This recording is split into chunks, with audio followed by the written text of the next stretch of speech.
Hola, ¿qué tal? El viernes 23 de este mes de febrero voy a dar una charla en la Universidad de Trinity sobre la civilización griega y su presencia en el mundo actual. Pero antes, a modo de introducción, quisiera hablarles un poquito de Mesopotamia, la llamada la madre de todas las civilizaciones. Fue en 1916 cuando el intelectual James Henry Breasted era un profesor en la Universidad de Chicago, era un arqueólogo, egiptólogo, historiador, y él acuñó esta expresión de creciente fértil o media luna fértil. Media luna porque, como pueden ver en este mapa, era la imagen que abarca desde Egipto hasta Babilonia. Toda esa región él llama creciente fértil porque se supone que ahí empezaron muchísimas de las cosas, los elementos, eh, las teorías que se están viviendo desde ese momento hasta nuestros días. Él explica cómo el humano de cazador-recolector pasó a ser un sedentario, es decir, después de deambular por muchos lugares, encontró en esta región bañada por los ríos Tigris y Éufrates una región propicia para quedarse ya, establecerse y empezar a trabajar la tierra, debido a que tenían tanta agua. Ahí es entonces donde se empezó, digamos, a educar, a formar el trigo, la cebada, el lino, el garbanzo, guisante, la lenteja, el hierro, el farro, es decir, los alimentos que durante ya miles de años han estado alimentando a las diversas civilizaciones.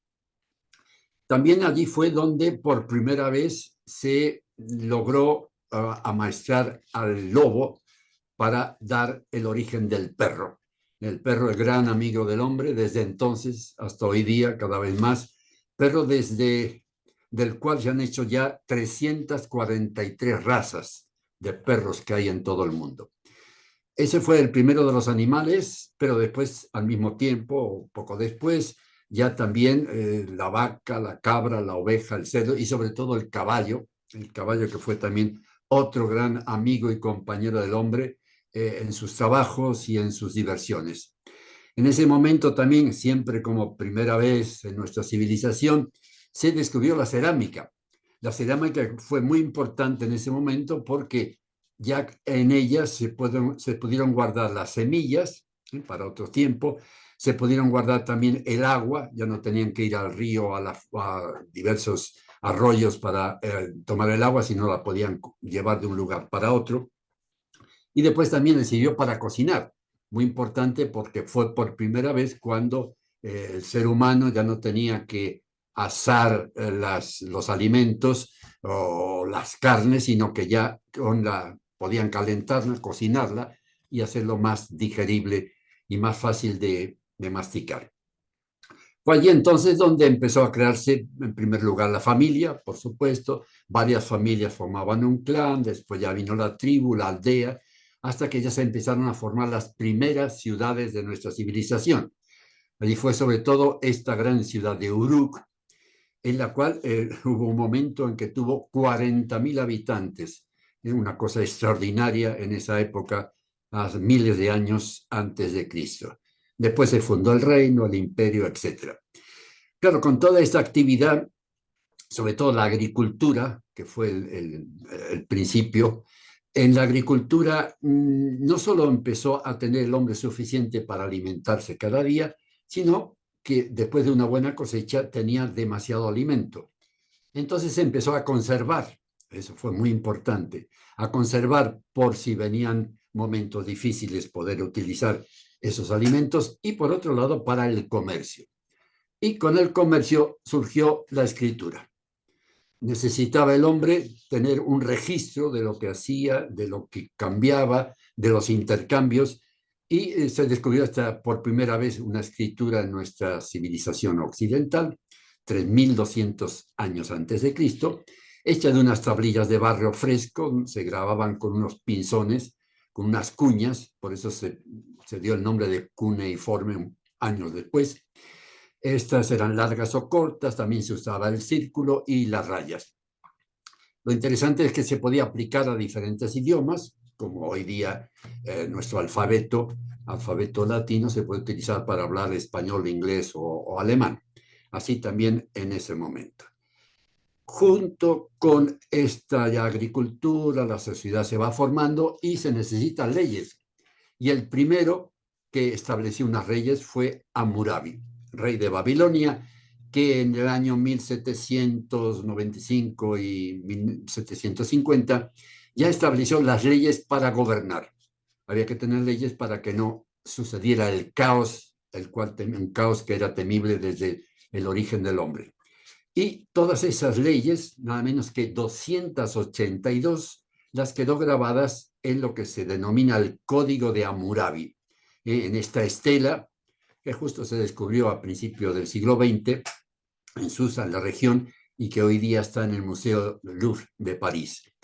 Interesante que arriba de todo, de esta estela, está un grabado donde está Shamash, Dios de la justicia, entregando las leyes a Hammurabi. Con eso quería significar a Hammurabi que las leyes no eran una cuestión de querer o no querer, sino que eran los dioses, el Dios de la justicia, el que mandaba esas leyes para que la gente viviera en paz y en un mundo organizado. Esas leyes regulaban todo, los contratos, los precios, la familia, la criminalidad. Y en la criminalidad, por ejemplo, dominaba lo que después se ha denominado la ley del talión, es decir, ojo por ojo, diente por diente. Una ley que está reflejada también en la Biblia, que fue un libro, se supone un libro posterior a todo este momento de Hammurabi. En esta ley del talión, que en lo que es respecto al judaísmo, quedó cancelada, digamos así, por Jesucristo cuando mandó que en lugar de esa ley de venganza fuera la ley del perdón. También en esa época, nada menos que 1800 antes de Cristo, se publicó el primer poema de nuestra historia occidental, el llamado poema de Gilgamesh. Fue el primer héroe épico de la literatura universal. Este Gilgamesh fue un rey de Uruk, esa gran ciudad que dijimos. El único problema es que este poema se escribió cerca de 800 años después de que falleciera Gilgamesh. Quiere decir que había, es digamos, como el Cid Campeador en España.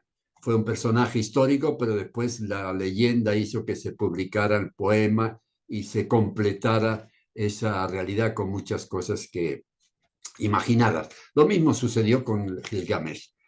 En todo caso, en lo que es el poema, cuenta entonces cómo Gilgamesh era un gran rey, tenía mucho éxito y los dioses envidiosos de ese éxito quieren mandarle a Enkidu, un personaje para que le hiciera la oposición e incluso lo venciera. Enkidu llega al reino de Gilgamesh, no lo consigue, y no solo no lo consigue, sino que se hacen amigos.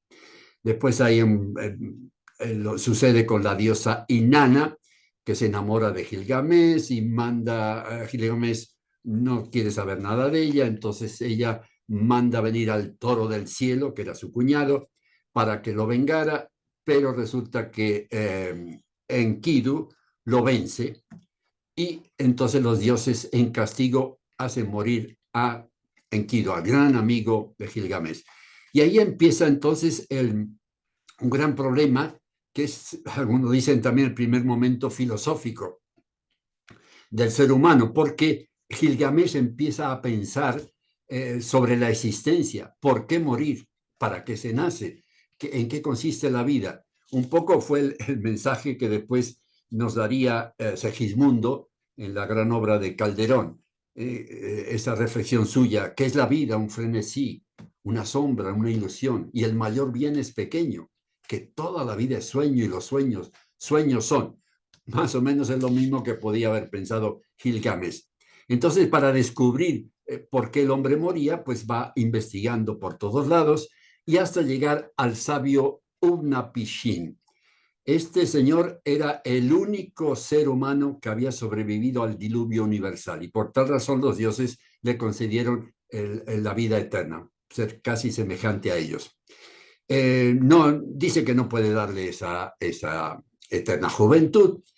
Al final, después de tanto insistir, le dice dos cosas. Bueno, si tiene que superar 6 días sin comer y sin dormir, y después comer esta planta que te doy, le dijo este sabio.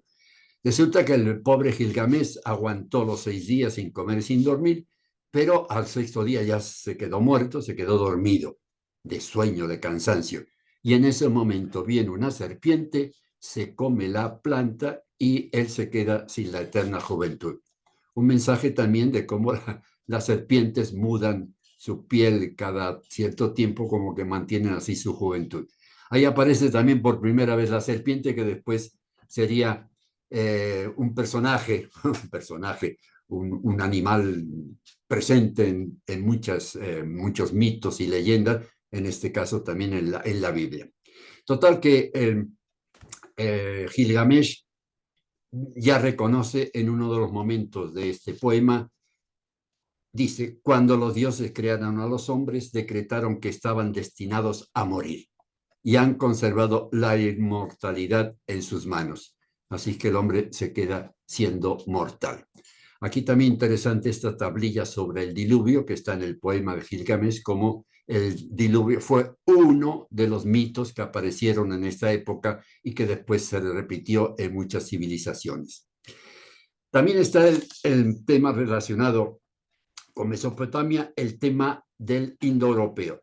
Aquí es otro sabio, otro erudito, William Jones, este era británico, era investigador, sobre todo estaba muy ilusionado con la India, y él empezó a relacionar lo que ya algunos estudiosos habían hecho antes, a relacionar el sánscrito con el griego y el latín. Y dio un ejemplo muy sencillo, el de cómo en sánscrito se dice Maga Raja, Maga grande, Raja rey, y la misma palabra, el mismo origen de la palabra está en Megas, que griego es grande, Magnus, que es latín, o Rex, Reg, Right, Reich, todas esas palabras que tienen, digamos, una misma base que salió aquí en esta región. El indoeuropeo es considerado entonces como que formó una familia de lenguas que después se extendieron por todo Occidente. Y ya ven ahí en este mapa como parte de la India y por toda la Europa occidental, parte también de la oriental. En todos los lugares tienen la raíz esta indoeuropea para sus lenguas, menos como ven aquí el vascuence, que nadie sabe todavía, no han podido descubrir de dónde proviene esta lengua. Un ejemplo sí, bien sencillo es este de los números, como en indoeuropeo, sánscrito, helénico, itálico, céltico, germánico, etcétera, tienen casi la misma palabra, es duo, dex, da. Sin embargo, en otras lenguas que no son indoeuropeas es completamente diferente, que toi, ki, ome, bi, etcétera. Quiere decir entonces que sí, realmente hay una raíz para todas estas lenguas. Otra cosa muy importante en esta región mesopotámica fue las religiones. Religiones politeístas, y no solo politeístas, sino también sincretistas. Quiere decir que cada pequeña población o ciudad tenía sus dioses e incluso se intercambiaban dioses, siempre con la idea de explicar todos los acontecimientos de la vida. Quiere decir que si había un rayo, había tormenta, pues era porque el dios estaba enojado. Si había una inundación, por lo mismo. Si uno estaba enfermo, eran los dioses, castigo de los dioses, etc. O sea que a cada fenómeno que no se podía explicar se le daba entonces una razón divina de dioses, cosa que después siguió con los griegos. No hay tratado teológico en esta época sobre esas deidades. En todo caso, la adivinación era un método científico. Es decir, que la adivinación, no decir cualquier cosa, sino que estudiaba mucho las razones por qué puede suceder algo o por qué podría suceder algo, en casi un método científico. Es un poco después lo que se utilizaron los profetas, como una especie de intérpretes de los deseos divinos, como un poco mediador entre lo que opina Dios y lo que quiere para los hombres. Confiaban en esta región, en estas diferentes poblaciones, confiaban en sus dioses para todos los aspectos de la vida. O sea que estaba el albañil, que tenía, por ejemplo, un dios protector de la albañilería, estaba el agricultor, que para ciertas cosas tenía su protector. Un poco, o sea, hasta hoy día es lo que en algunas religiones siguen con esas protecciones de seres divinos. Importante es que crearon tramas, símbolos y personajes que fueron bases de mitos posteriores. Ya iremos viendo después, cuando veamos el tema de Grecia, cómo ya empezaron aquí esos mitos que se han ido desarrollando a través de diferentes civilizaciones occidentales. También surgió en época tardía lo que se llamó el enoteísmo.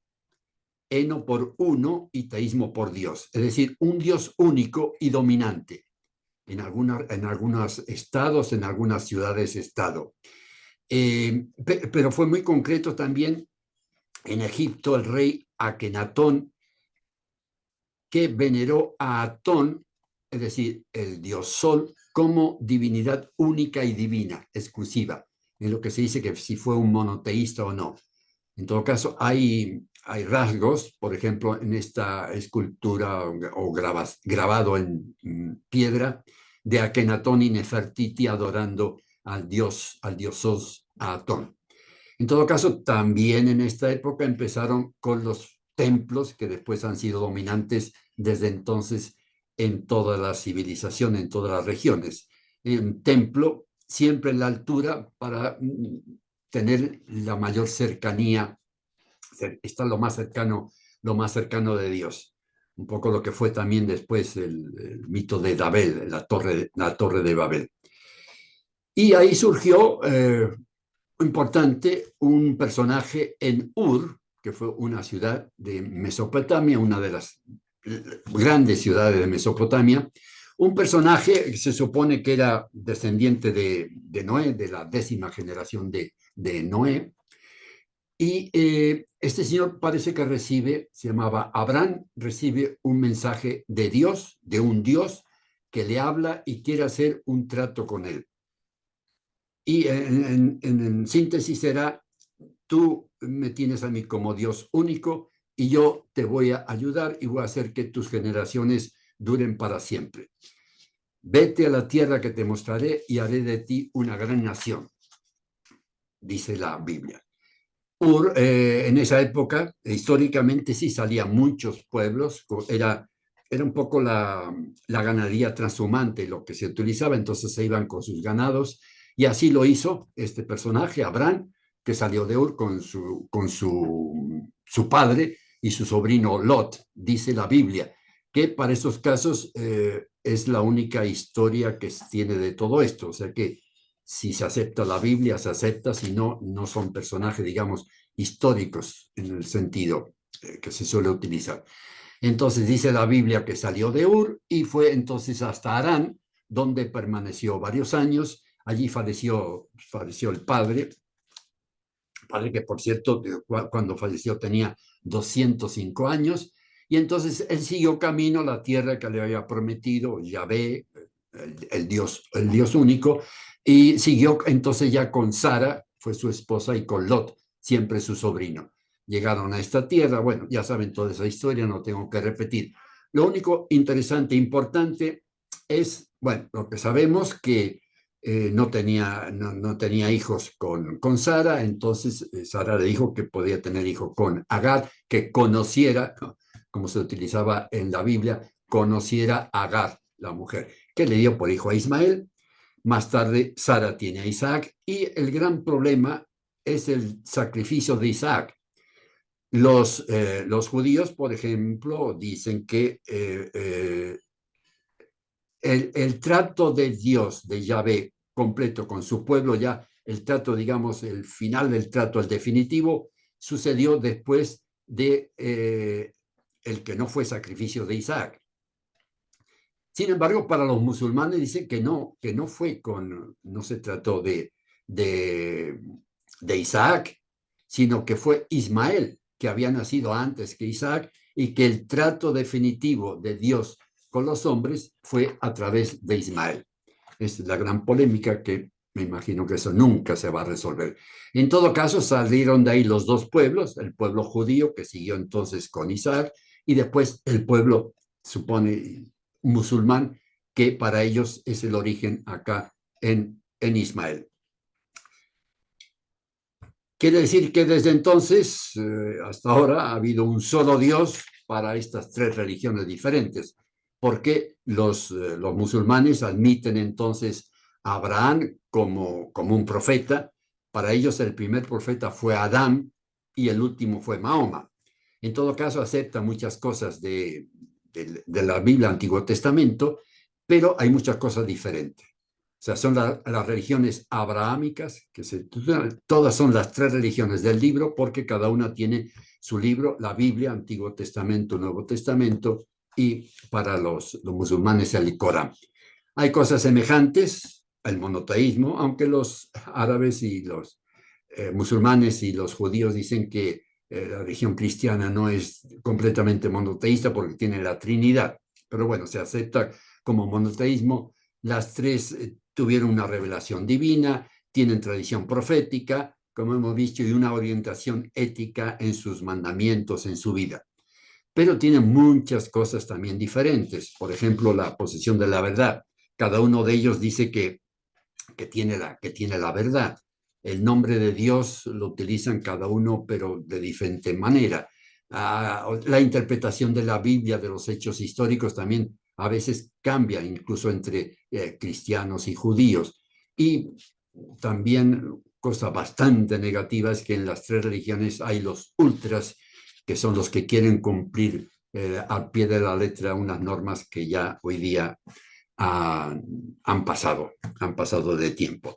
En todo caso, el mundo esperaría que por lo menos estas tres religiones pudieran conservar con sus creyentes o hacer lo posible para la paz en sus pueblos y en ellos mismos. Bueno, no fue el único que salió de esta región, el Abraham, que después llamó Dios Abraham. No fue el único, sino que empezaron a salir desde 4000 hasta el 1000 antes de Cristo, empezaron a salir emigraciones, pequeños pueblos que iban extendiéndose por toda Europa. Y uno de ellos fue justamente los aqueos, que llegaron a esta región de Grecia y que desarrollaron o iniciaron el desarrollo de una civilización que todavía permanece viva en muchos aspectos hasta hoy día. Pero en fin, de todo eso le hablaremos el viernes, día 23 de este mes de febrero. Los espero entonces a los que estén interesados en Trinity. En todo caso, muchas gracias. Hasta la próxima.